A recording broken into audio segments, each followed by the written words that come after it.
하나님께서 우리에게 주신 지상명령, 선교와 전도의 그 사명을 이루기 위해 기도보다 앞서지 말아야 합니다.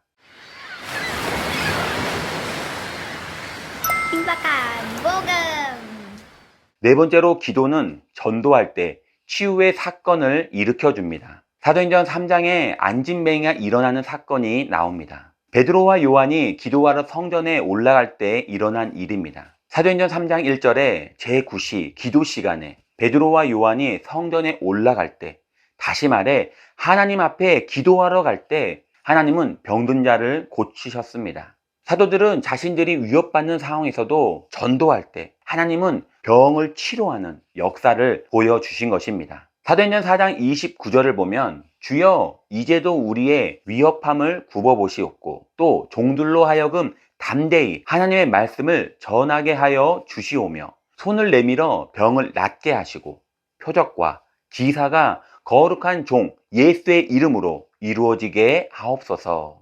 간절히 기도하던 사람들에게 두려운 상황 가운데서도 담대하게 복음을 전하는 제자들에게 하나님은 병을 치료해 주신 것입니다. 그들이 담대한 복음을 전할 때 예루살렘이 진동하였고 초대교회는 이렇게 기도의 역사로 부흥하며 또 성장하였습니다. 다섯 번째로 기도는 전도할 때 일어날 수 없는 사건을 일어나게 합니다. 사도행전 10장에는 고넬료의 가정이 모두 구원을 받음으로 이방 선교의 문이 활짝 열리는 사건이 나옵니다. 이 사건은 베드로와 고넬료가 기도할 때 일어난 사건입니다. 베드로가 기도할 때 하나님께서 환상을 보여주셨는데 짐승이 담겨있는 광주리가 하늘에서 내려왔습니다. 그리고 그 짐승을 먹으라는 음성이 베드로에게 들렸습니다. 그러나 베드로는 그럴 수 없다고 말했고 하나님께서 속되다 하지 말라고 말씀하셨습니다. 고넬료가 기도할 때도 하나님의 사자가 나타나서 욥바에 있는 베드로를 청하라고 말씀하셨습니다. 고넬료는 순종하여 하인들을 욥바에 베드로를 청하기 위해 보냈습니다.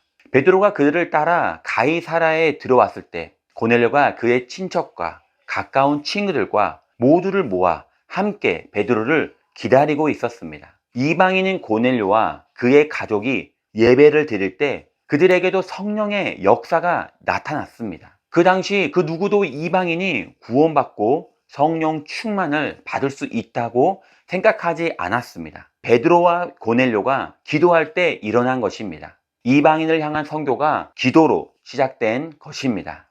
마지막으로 우리가 전도할 때 감사의 기도는 고통 중에도 전도의 열정을 품게 합니다. 감사가 없는 기도는 열정을 담아낼 수 없으며 그 기도가 아무리 논리적이고 또 간절하다 할지라도 그냥 허공에 떠도는 메아리에 불과합니다. 바울은 말세의 특징 중 하나가 감사하지 않는 것이라고 말하고 있습니다. 디모데후서 3장 1절을 보면 너는 이것을 말라. 말세에 고통할 때가 이르러 사람들이 자기를 사랑하며 돈을 사랑하며 자랑하며 교만하며 비방하며 부모를 거역하며 감사하지 아니하며 거룩하지 아니하며 이러한 우리의 모습은 기도의 열정을 품지 못하게 합니다. 전도의 열정을 품지 못하게 합니다.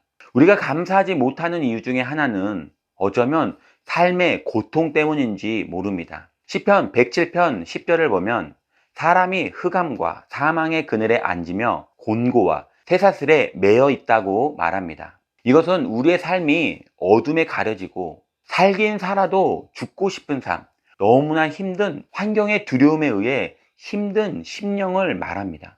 쇠사슬에 매여 옴짝달싹할 수 없는 상황이 있습니다. 그럴지라도 야훼께 감사해야 합니다. 우리는 고통 가운데서 부르짖을 때 하나님께서 그 고통에서 우리를 건져 주실 것을 믿고 우리는 오늘 또 감사해야 합니다. 욥은 절망적인 상황에서 아내의 원망을 들었습니다. 하지만 주신 이도 하나님이시고 취하신 이도 하나님이니 하나님의 그 이름을 찬송하겠다고 감사 기도를 드렸습니다.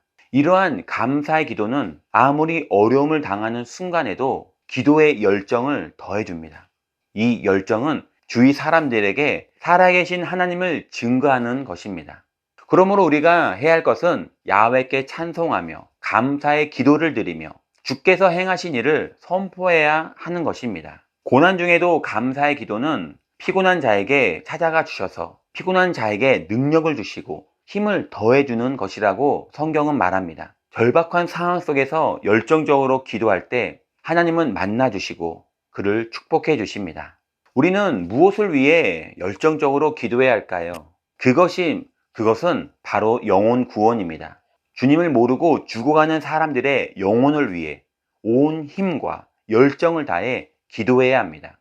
우리의 기도를 통해 그들은 예수님을 만나게 될 것입니다. 이것이 바로 우리가 추구하는 기도의 본질이며 또 교회의 존재 목적입니다. 결론입니다. 우리는 기도를 통하여 하나님의 능력이 이 땅 위에 나타나게 해야 합니다.